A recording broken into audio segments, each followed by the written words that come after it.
There are 5 core concepts or techniques that you might want to think about when you're trying to analyse what goes on in brainwashing.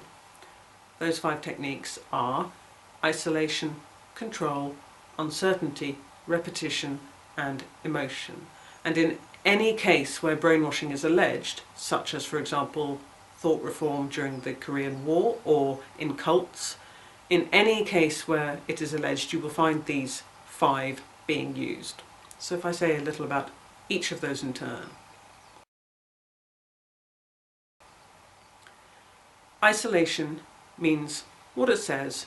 You get the person away from their former environment, you put them in a new environment where you have control over the incoming stimuli. So isolation and control work together.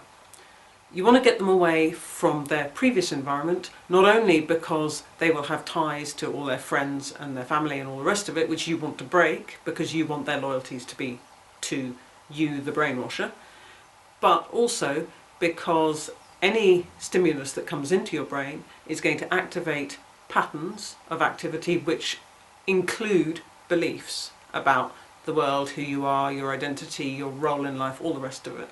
You don't want those activated because you want to give the person a new identity, a new role, and new beliefs.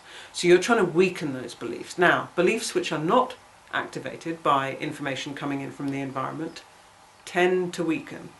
Beliefs that are activated tend to strengthen. So you use isolation and control of the new environment together, and you do that to hopefully to get the new beliefs activated, stimulated and strengthened while weakening the old ones. So those are the first techniques, isolation and control. You can also use uncertainty, and you do that to target former beliefs. It's actually quite easy to get someone doubting a belief. If you try it for yourself, you can take any belief that you happen to think of. I believe that it's Friday today. Well, is it Friday? Is it really Friday? How do I know it's Friday? Did I look at the calendar? No. Did I look at my watch? No. Are you sure it's Friday? It could be Thursday. I might have been confused about Thursday. It might be Saturday. What's going on? How do you know? Before you know, you're going to start doubting even something so obvious and simple as the fact that it is Friday today. You can do that even more with beliefs that you haven't really thought about much. Beliefs about why you believe the religion you do, why you like the person that you do, why you have the political principles that you do. Because most people, unless you've actually thought very deeply about those principles, they haven't really got any good reasons for why they like them. They like them because the people around them like them, or because they were brought up that way, or whatever it is. So it's easy to attack those, to raise uncertainty about them, and thereby to weaken them. So uncertainty is a very useful tool. It's kind of a fraud tool, because it relies on people having an idea about beliefs which is false, which is that every belief stands on its own in your brain like a little column. Brains don't work like that, and neither do beliefs. Beliefs are like networks. They draw their strength from other beliefs. So if you just pick one and kind of destroy it, it's kind of unfair, because that's not how they work. They're not little columns, they're like networks. But most people don't kind of realise that, and so they are very vulnerable to targeted attacks saying, why do you believe this? Are you sure? Of course you're not sure. And thereby that belief is weakened. To strengthen the new beliefs, you use repetition. And when I say repetition, I mean, boy, do these people use repetition. If you look at what goes on in some cults, and also, for example, what is described in the thought reform camps, I mean, the message was repeated again and again and again. And you may think that, you're blanketed by advertising and the message of go out and shop and go out and shop and go out and shop is constant, but it's nothing compared to what these people had to put up with when they were in the thought reform camps. They had lectures, they started early in the morning, they had discussion groups, they had criticism groups, they had to keep diaries noting any ideological deviation. Those diaries were then torn to shreds in group sessions. They had more lectures, they had more talks. It just went on and on and on for months, and it's very hard for any human brain to cope with that kind of level of battery. So repetition is a very useful tool. Get the message, get it out again and again and again, and eventually it will sink in despite what the person is trying to do to resist it. And the final control technique, if you like, is to use strong emotions. And we are so very good at that. If you look at all the great ideologues of history, they're not talking reason, they're talking emotions. They're getting down to the gut and appealing to your visceral instincts, and that is their great success. Now, most people think of ideological diatribes, for example, Adolf Hitler being, again, the classic example, as being very much about anger and hate and fear. That's only part of it.